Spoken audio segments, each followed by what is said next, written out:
Hello, this is our fourth episode into our series about generating ideas with our team toward action.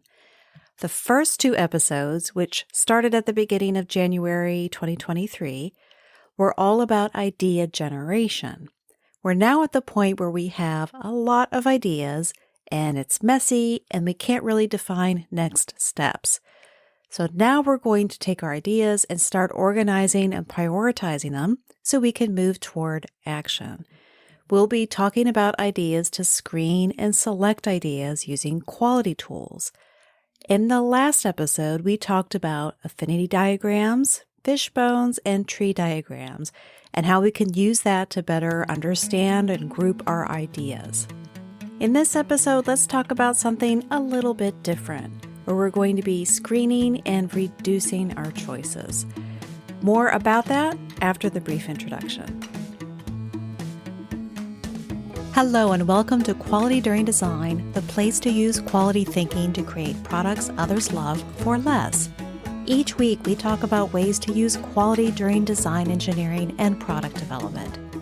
My name is DIANNA. I'm a senior level quality professional and engineer with over 20 years of experience in manufacturing and design. Listen in and then join us. Visit qualityduringdesign.com.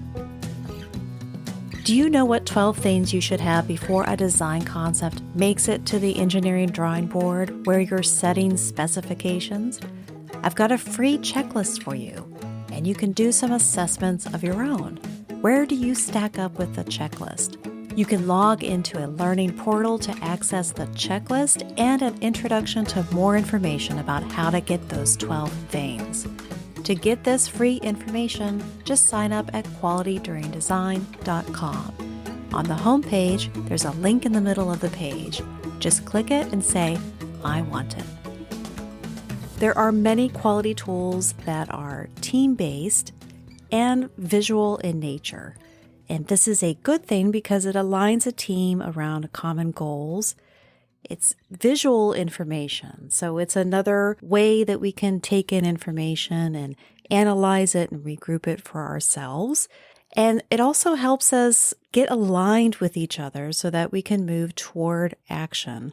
We can see where it is we need to go or get better ideas of where we need to end up if it's mapped out in front of us. Imagine this scenario that we've just finished a brainstorming session. We had done some quiet brainstorming and everyone has their stacks of Post-it notes or ideas or virtual lists. And we may have even started grouping them using the affinity diagram team sorting method. The affinity diagram exercise helped us to group ideas into like ideas.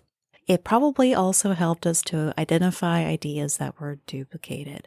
So that is one way that we can reduce our list of ideas. Now we need to move from our quantity of ideas to quality ideas that we want to execute. We want to get to our top priorities. Generally, team members individually judge or arrange ideas.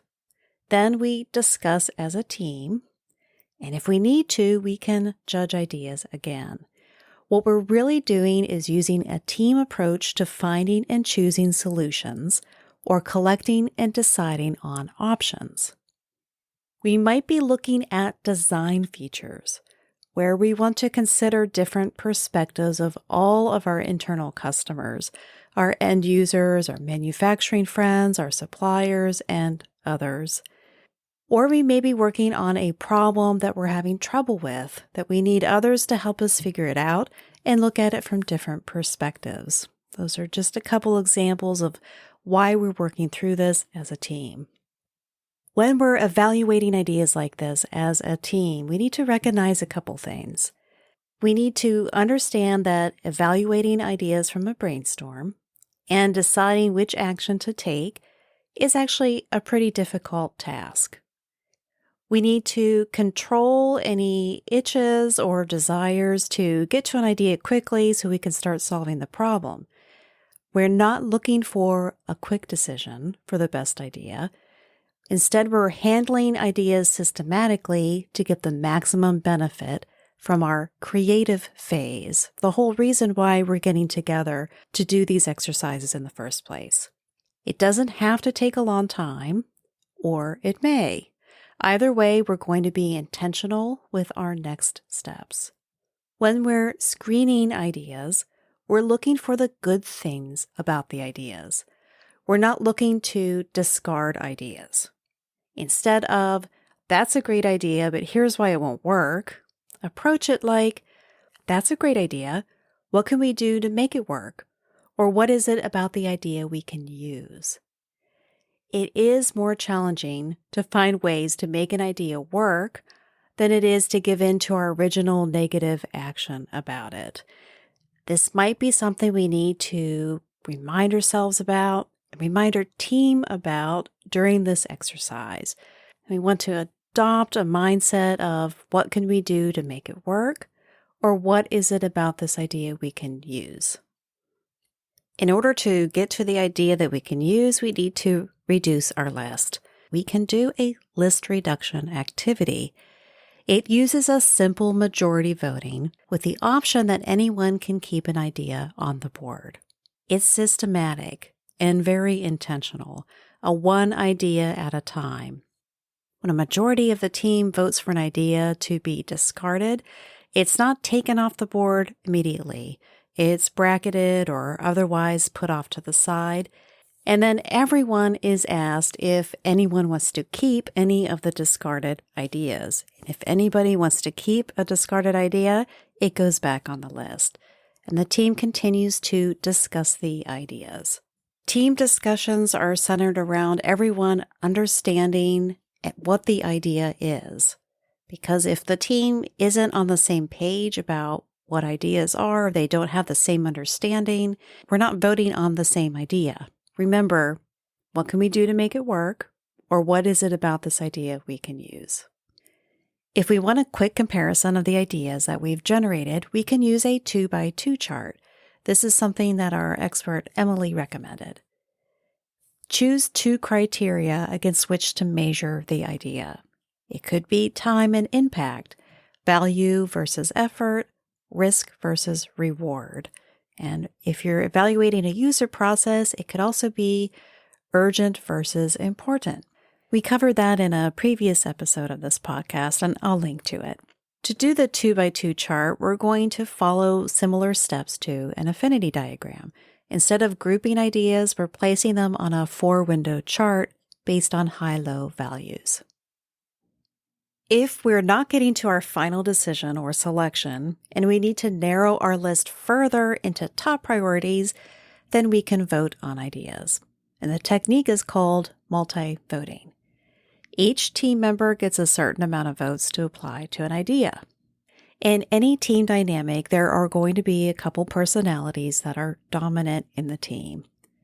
Multivoting allows people to have equal footing on the decisions that are made coming out of our idea-generating activity.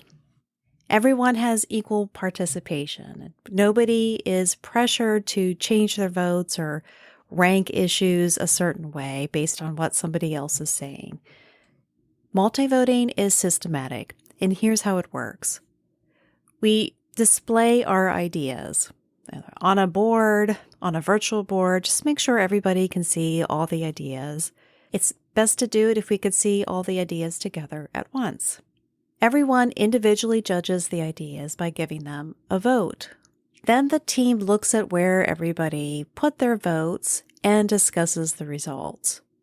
Where we'd like to get to in multivoting is to get a consensus, which is that place where everyone supports the decision, even if it wasn't their first choice. We're looking for a clear option. If it's not clear, then again, let's make sure everyone understands the ideas and information about some of the ideas.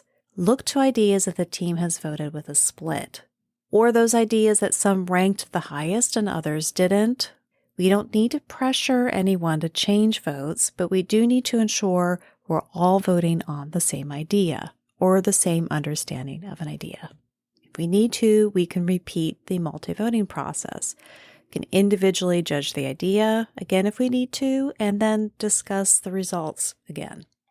if you've noticed, we're sticking with that individual judging, then stepping back to see what we've done as a group, then individually judging again. Some judgment calls we need to make about multivoting. The first is that we need to intentionally plan to use multivoting and not pull it out as an emergency when the team is in disagreement.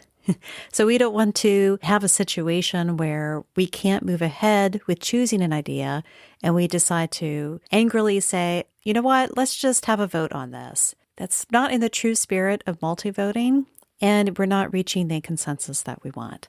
The other thing about multivoting is the deciders. Sometimes teams are structured or they're working on a problem where the ultimate decision of whether or not that idea is pursued is left to someone else. It could be a CEO if it's a small company. It could be a vice president or a project manager. There is a decider that decides whether or not this idea is pursued. If that's the case, then they need to be involved. Sometimes they need to be involved in the idea generation because they have a broader viewpoint or different ideas about what this project needs to be able to do in the end, and we need to get that input from them. The other one is we don't want to spend our team time developing ideas that aren't going to get approved and are going to go nowhere. So sometimes we need to have the deciders involved in our multivoting. And coming out of this multivoting, we want honest decisions. So with the decider, we don't want to let them cede their authority. Meaning, during the multivoting team exercises, we don't want them to say, oh, consensus rules, I'm going to go with what the group says, because chances are they'll change their mind later to their first pick anyway. So a way to handle this, to have the decider involved, is to give them a super vote in the multivoting procedure.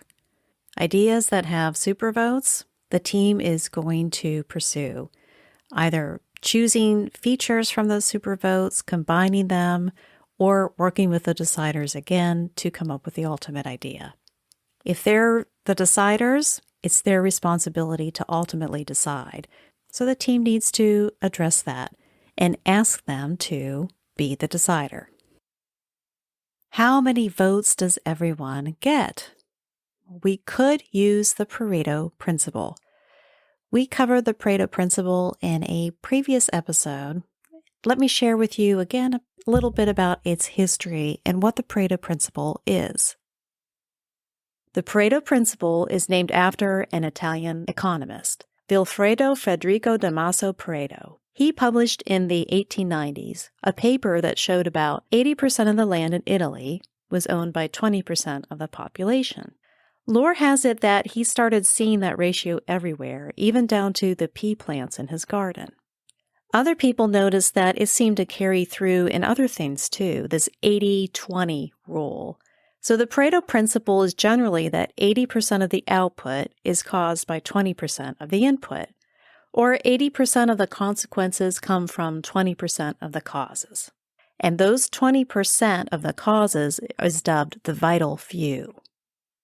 Now, why would we want to apply this in our engineering and design processes? Well, it's a tool to separate the vital few factors from the trivial many. Or in plain speak, we want to spend the least amount of effort we need in order to make the biggest effect. A Pareto chart helps us to identify if we've got a cause or a short list of causes that we can work hard to solve to fix most of the problem.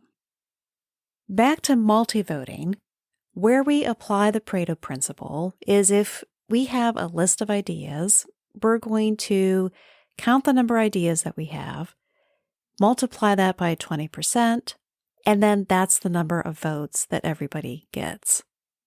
For example, if we have a list of 30 ideas, 20% of 30 is 6, so each team member gets 6 votes. You don't like the idea of using a Pareto principle to determine how many votes everyone gets? Then we don't need to use it. There are lots of other alternatives. A couple of them are that everyone gets 3 votes. They can choose their top 3. Their first choice gets 3 points, their second choice gets 2 points, and the last choice gets 1 point. Then tally the numbers. If we don't want to add numbers, then we can give everyone little round stickers. They can place stickers on their top picks, distributing the stickers the way they want. If you're a virtual whiteboard, you could add a little check mark or some other symbol. Team members can put the majority or all of their stickers on the ideas they like the most. What's today's insight to action? When we're going from a quantity of ideas to a list of quality ideas that we can maybe execute on, we recognize that evaluating ideas with a team and deciding which action to take is a difficult task, and that we're not looking for a quick decision. We're handling ideas systematically so that we can get the maximum benefit from our creative phase. We're intentional with next steps, and these team approaches give everyone an equal voice. We approach these list reduction and multi-voting activities from a mindset of, what can we do to make this work? Or what is it about this idea we can use? We can use a 2x2 chart to help us choose criteria based on the goal of a project to quickly compare ideas. We talked about a systematic way to reduce our list of ideas, and we also talked about multivoting as a way to narrow the list of choices and further discuss options. Now, just a note, after our brainstorming session, we could just head right into a 2x2 chart or multivoting. We can skip the affinity diagram if we don't need it, and we can skip the list reduction exercise if we don't need that either. Next week, we'll talk about more ways to make a final decision by using paired comparisons. Thanks for joining me today. I'll see you then. If you like this topic or the content in this episode, there's much more on our website, including information about how to join our signature coaching program, The Quality During Design Journey. Consistency is important, so subscribe to the weekly newsletter. This has been a production of DIANNA Enterprises. Thanks for listening.